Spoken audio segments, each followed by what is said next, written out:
All right, everybody, and welcome to another episode of the Orange Crush podcast presented by Newt Scott and Associates and Chick-fil-A. This is the edition where Faxon and David team up on me, and it's a goofy time. David, this is your first time back in several weeks. Do we have anything to say about why you're dodging Faxon Childress? It's just been really busy with the wife being in PLI at Clemson and me having kids and different things going on with a lot of after-school stuff. It's just been a little bit crazy, but I think things have settled down now, and I am back in the fold. And as you can see, it is movement week because we have a lot of big games.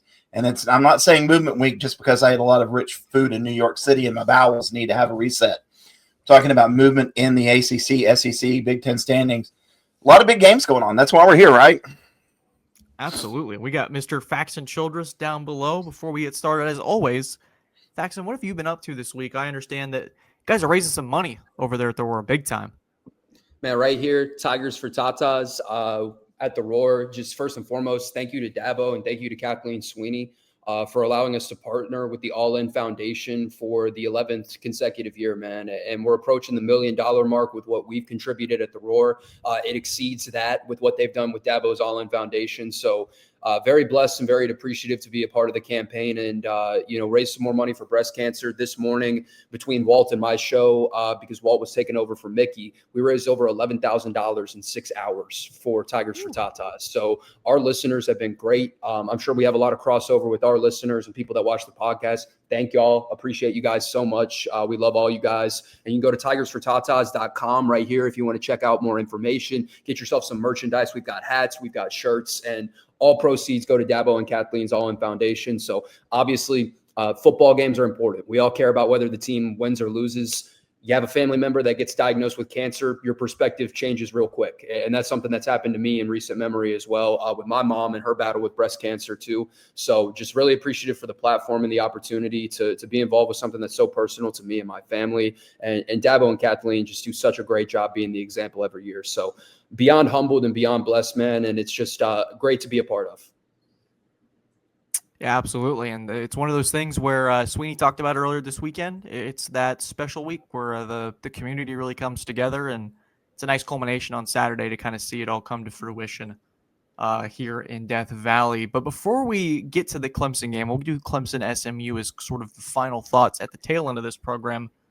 I'm checking over, David, your whole slate that you had mentioned before we got on air. It's a big weekend for college football. Clemson, SMU kind of sandwiched right in between that.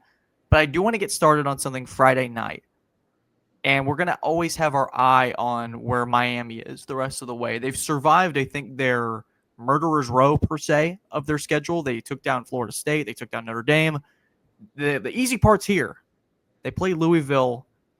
Is there any sort of a letdown? Faxon, we'll start with you, then we'll go to David. Does Louisville have a prayer here? Is this one of those situations that transpire? I think that Louisville's going to get blown off the planet Earth, to be completely honest with you. I don't think they have any chance in hell this weekend.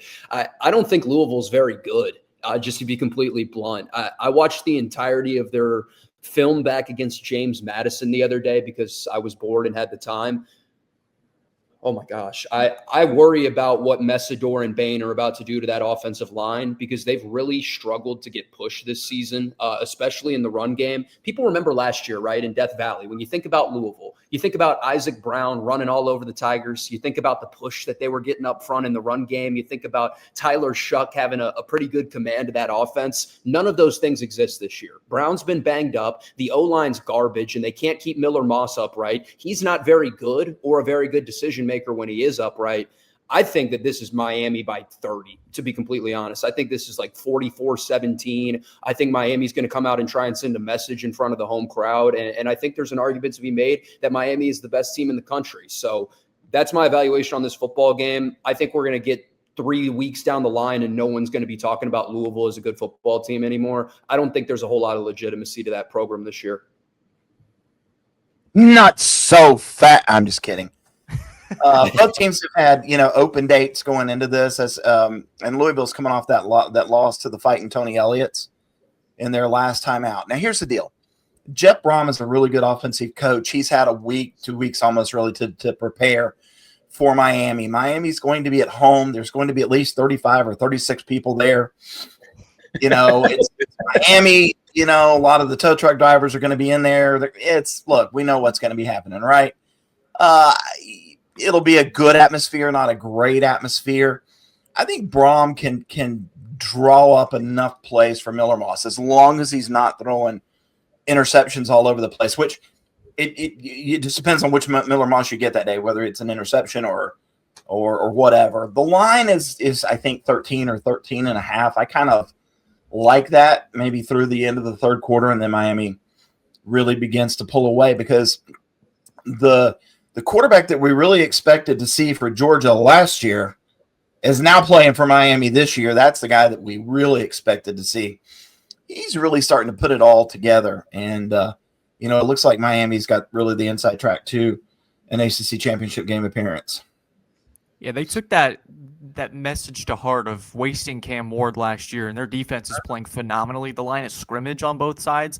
I've sort of in our episodes that we've done recently, I've been sort of waiting in the background for that crystal ball moment where he's going to find a way to screw it up. Historically, it always happens. I'm not saying it's happening this weekend, but we've been waiting for it, and I've been proven wrong with certain moments that they've had to face. I think that it's going to be like kind of David said, you can see Louisville surprise. You're maybe going to turn on that TV Friday night and go, oh, well, after the Brad Skidball scrimmage against Presbyterian, you're like, okay, Louisville's doing a little something, but then Miami's going to take care of business. But moving to Saturday, I'm not going to – I see Friday night's docket, North Carolina, Cal. That's just going to be another embarrassment for the Belichick saga.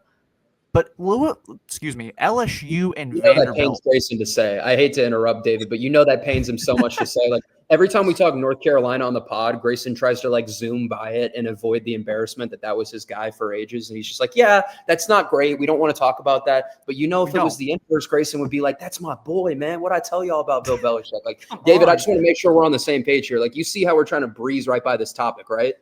Well, so we were at North Carolina in the press box, and about, early in the third quarter, they showed an image of Bill Belichick up on what serves as a jumbotron at North Carolina. And he looked like he looks all the time, like he's kind of constipated and, really needing to take something to get the bowels moving. And he also looked a little bit disgusted, and I saw a single tear come out of Grayson's eye. And everybody on the road just kind of left. We gave him some time. We brought him a hot beverage to make him feel better. And I think he's getting over it. I'm doing okay. Yeah. The Belichick thing, it's I'm not trying to skirt by it quickly because it's an avoidance deal. Nobody cares.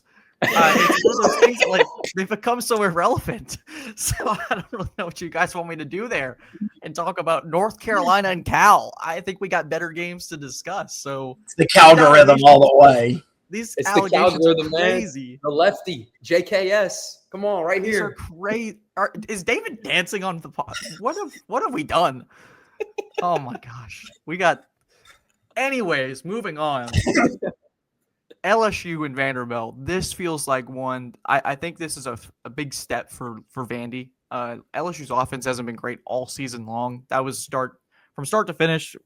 That was more of, I think, against Clemson. Both programs try to jog it up to these are great defenses on both sides. But I think ultimately we've realized that both teams really aren't as good as their preseason poll might have indicated. I think Vandy's going to come out here. It's at home. Diego Pavia, they're going to get that bounce back from Bama. I like Vandy here. I think I'm leaning towards Vandy as well. I think Pavia is probably the most underrated player in the country at the QB spot. And I know that everybody's giving him the meme shtick, right? Because he's kind of a wild card and, he's shorter and he's a little bit heavier and he's not really taken overly seriously is kind of what my evaluation on Pavia is. Everybody kind of looks at him and they're like, oh, that guy's awesome. He's the man. He's running his mouth. It's Vanderbilt. And people still treat Vanderbilt like this, cute little program, and they coddle them and they're like, oh, this is so great. They've been so bad for so long. This is a good team, dude. Like this is a really good football team and a really good quarterback that deserve to be taken seriously. I'm taking Vanderbilt in this spot. I think Pavia, with the way that he's able to handle the ball and make decisions in the veer and shoot offense and kind of the RPO structure that they have, it accentuates his skill sets and what he does well perfectly. And if Alexander didn't get banged up in the Alabama game and they kept running the football more consistently, I think they had a chance to win that game. They had 2 red zone turnovers that really skewed the scoreline, and then Alabama stat padded a touchdown for the cover as the time expired on the clock. So I don't know. LSU, I have question marks about Nussmeier's health. They have been unable to run the ball against everybody they've played all season. And in a game where Vanderbilt's going to have the home crowd behind them, I kind of think they're going to be able to sit on the ball and kind of just hug the ball and play time of possession and play low possession and low scoring. And I think Vanderbilt's going to find a way to get the job done. I'll go 24-21 Commodores with Pavia and the boys celebrating in Nashville after the game. Before we get back to this video, we'd like to thank the title sponsor for this podcast, Newton, Scott & Associates. This team is headlined by Jeff Scott, former Clemson assistant coach and 2-time national champion, as well as Eric Newton, a longtime local and trusted real estate partner. These two are teaming up to provide a first-class experience for all Clemson fans. Whether you're looking to buy, sell, or build in the upstate area of South Carolina, you can trust Newton, Scott & Associates. Choose the same team that Clemson coaches are selecting when they're looking to buy, sell, or build, all the way from Tigertown to Lake Kiowee. For more information, you can find them at newtonscottsc.com or by calling the number 864-722-9062. That's 864-722-9062. Now, let's get back to the video. Nussmeier threw 2 picks last week against South Carolina. And again, their offense has not been great. I like Diego Pavia for the simple fact that he's my age and he's still playing college football. I like that fact. You know, I like the old guys. And I also like the fact that at Alabama, as he's walking off the field, some middle-aged Alabama fan decides to start talking some crap to him.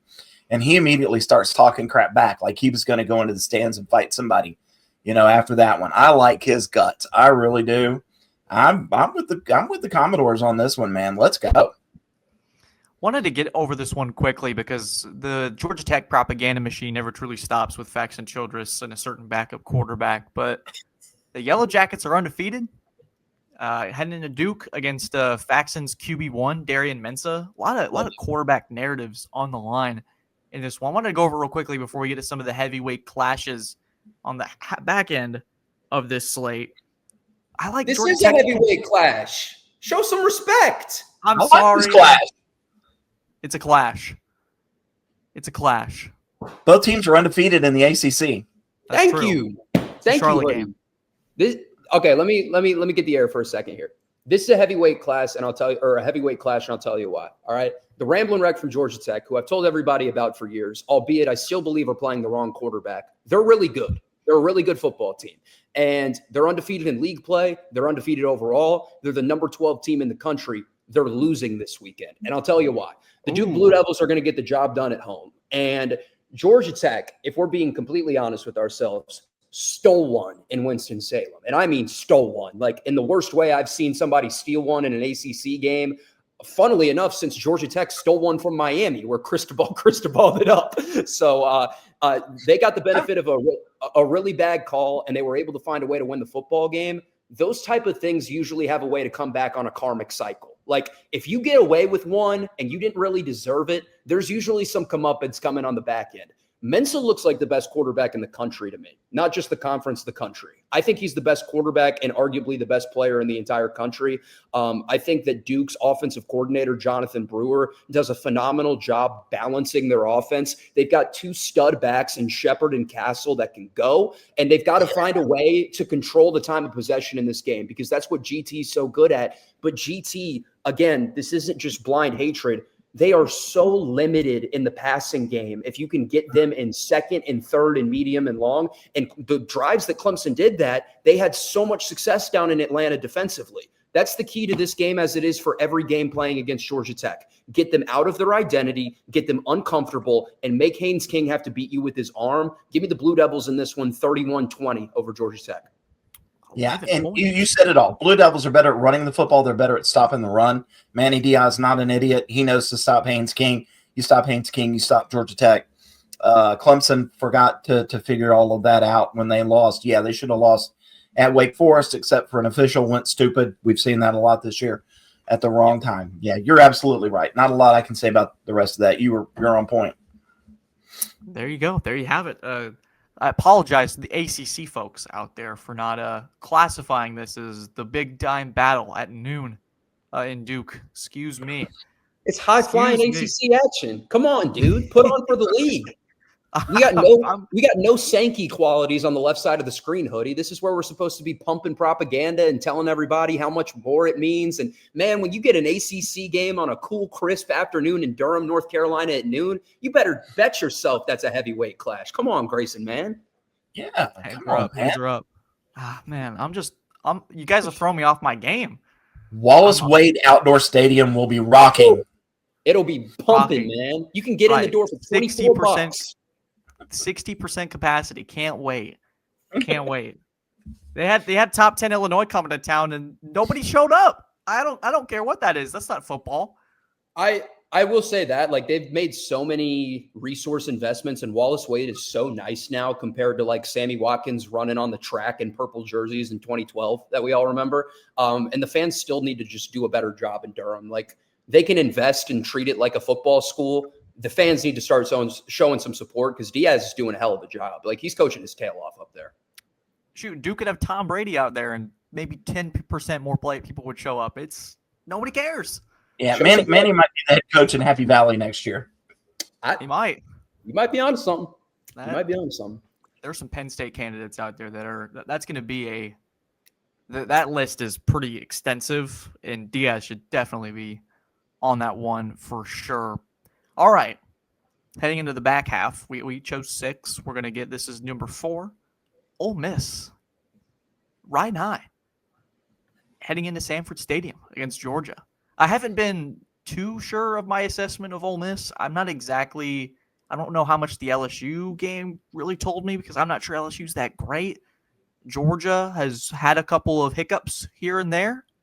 This game feels like a elimination game for Atlanta potentially, just based off the schedule, especially for Georgia. Already one SEC loss on the docket. Faxon, we'll start with you. I don't have a great feel for this one. I really don't. Back Kirby Smart. It's as simple as that. Best coach in college football. It's Kirby Smart. So I'm backing Kirby Smart. Ole Miss showed some really, really concerning signs against arguably the worst team in FBS, in my opinion, / offense in FBS, in my opinion. And I know Washington State's gone to Eckhouse, and that's really rejuvenated their offense. This is also the same football team that gave up 50-plus points to North Texas and got blown to smithereens and then turned around the next week and got 50-balled again, right? And how is Ole Miss locked in a dogfight with Washington State? Like, just even pound for pound, athlete for athlete, line of scrimmage for line of scrimmage. I watched Idaho move the ball and dominate the lines of scrimmage against a Washington State team that ran for negative yardage against 2-4 FCS Idaho. And you're telling me you couldn't get push up front if you're Ole Miss? Like, I don't think Georgia's world beaters by any means, but as far as I'm concerned, who's that coming down the track? It's the mean machine in red and black, and it could get ugly for Ole Miss this weekend in Athens. They haven't won in Athens in 29 years. All right, so here's the deal. Georgia has been starting slow every game. Georgia takes a while to get it going, and they've gotten away with it. If they start slow against Ole Miss, they could be in some trouble. I do think Ole Miss was looking ahead last week. I really do, and it happens.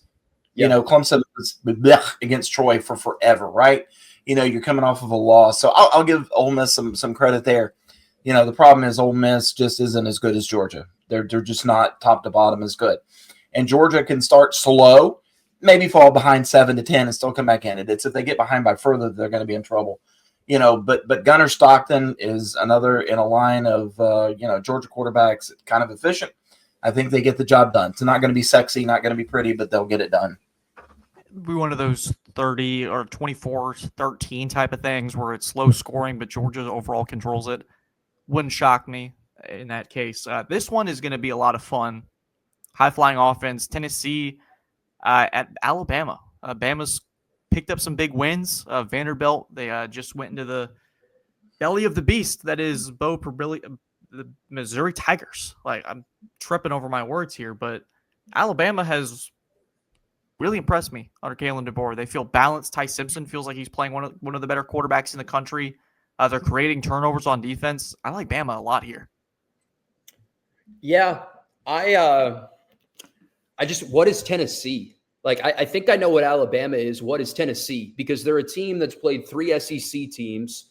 They're 2-1 in those games, and all 3 have been uber competitive, and all 3 have been shootouts. That leads me to believe this game will be close. This game will be points on the board. So I'm going to take Bama by 7, 36-29, something like that, 35-28, however you want to slice it, however you want to cut it, whether you want touchdowns, whether you want field goals, safeties, pick the score at home. I think Bama finds a way to win close, and it's more on the high-scoring side of things. What do you say, Hody?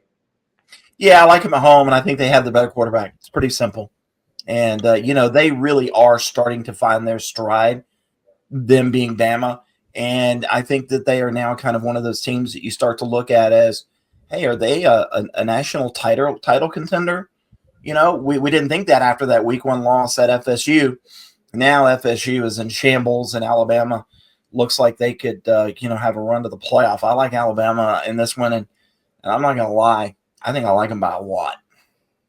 It's been a far cry from that Florida State game where DeBoer and just his status as Alabama's head coach was put into question. But if they can get past Tennessee this weekend, their schedule outside of maybe LSU and Oklahoma, but they get them at home. I think overall Alabama's got a favorable path to the SEC championship I feel like in that conference, if you're getting to Atlanta, you're one of those 2 teams, you're in the playoff regardless.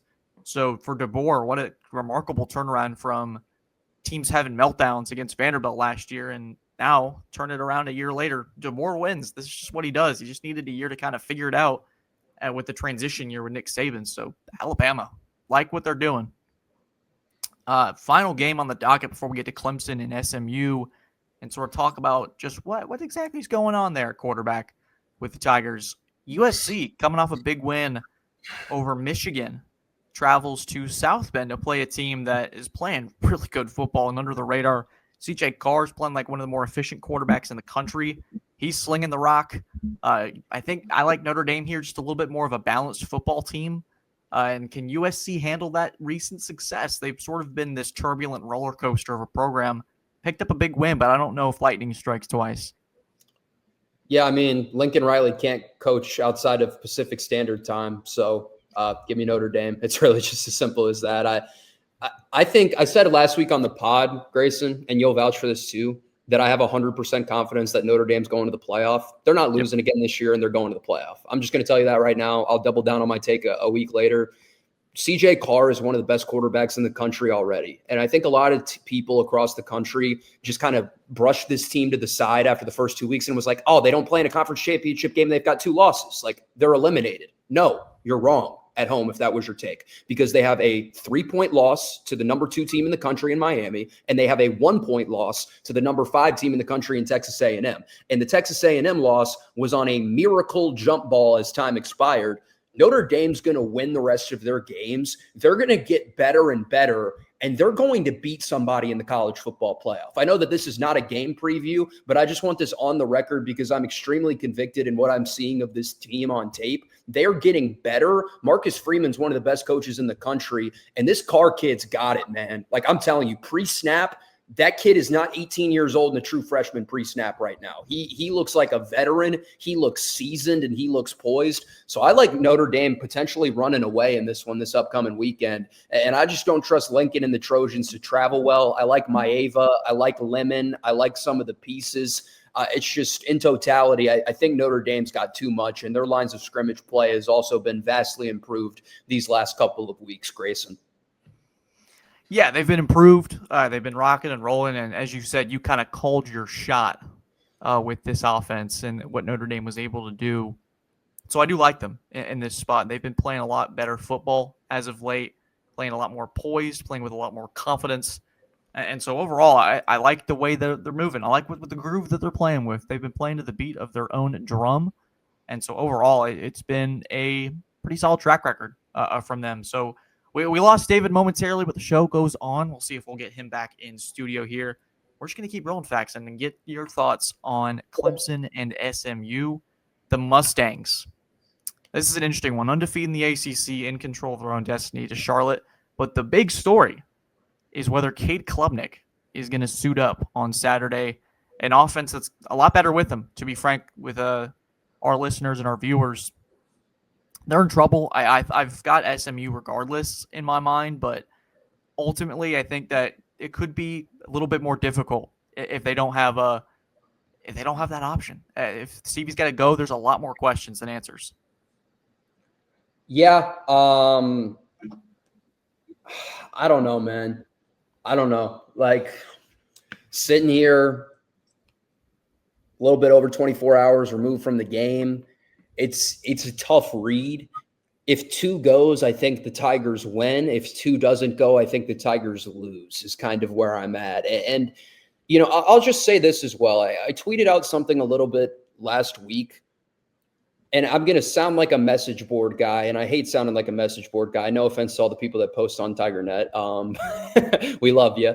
But I think Trent Pierman should be the starting quarterback if Cade Klubnik can't go. I really believe that. Like, based on what we've seen out of Christopher Vizina, I think Pierman's sharper mentally. I think he's proven that he can play a decent level of competition in high school. I know it's the spring game, which I don't value and nobody really should, but he's looked decent in the spring game. And, like, I think the kid's got moxie. I think the kid's got the it factor. And I think that the guys as well, you know, with the way that he's practiced and has a firm understanding and grasp of this offense the last couple of years, would really have a chance to rally around him. Now, is that realistic for him to get the nod if 2 can't go? No, probably not. But if 14 gets on that field, I don't think he's getting taken off the field until Cade Klubnik's back. Let me just put it that way, because I think there's going to be some heads turned with his IQ and his identification of defenses pre-snap and his ability to get the ball out quick and not turn the ball over. Is Vizina more talented? Undeniably. Use your eyes and look at their bodies. But mental is a big part of playing quarterback, and Trent Pierman's got it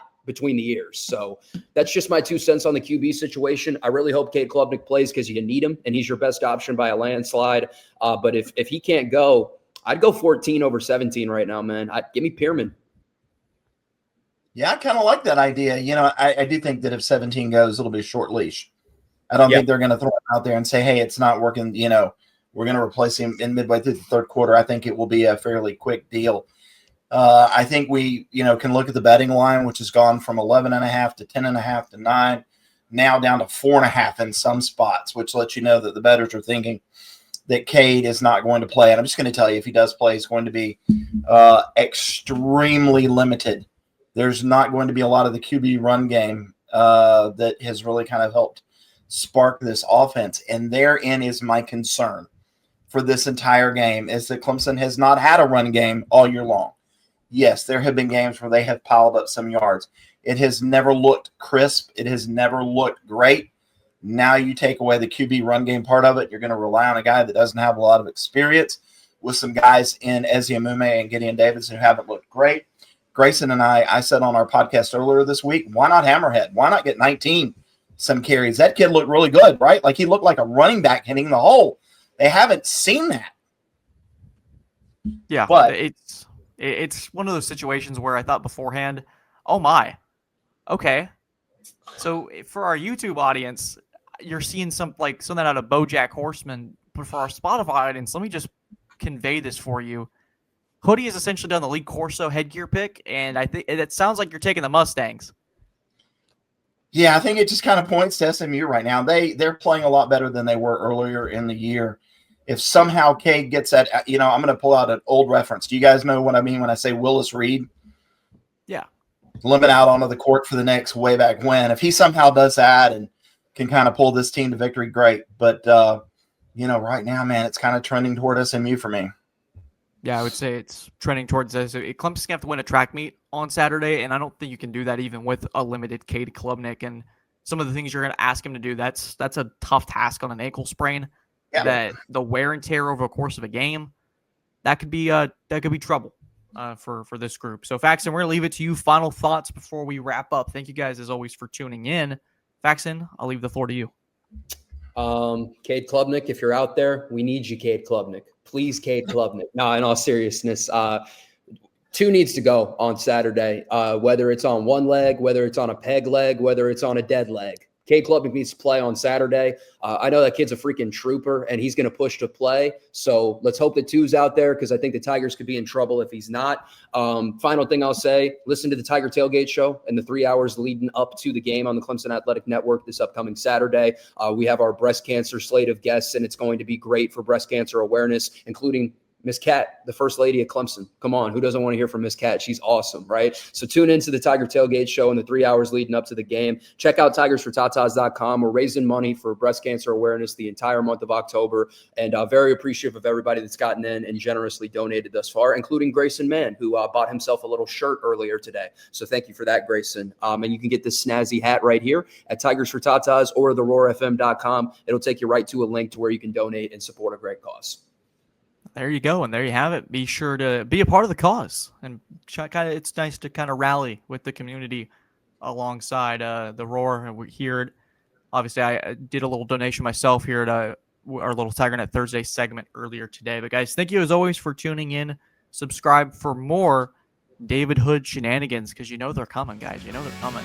Stay tuned for more on TigerNet.com. God bless y'all. Have a good one.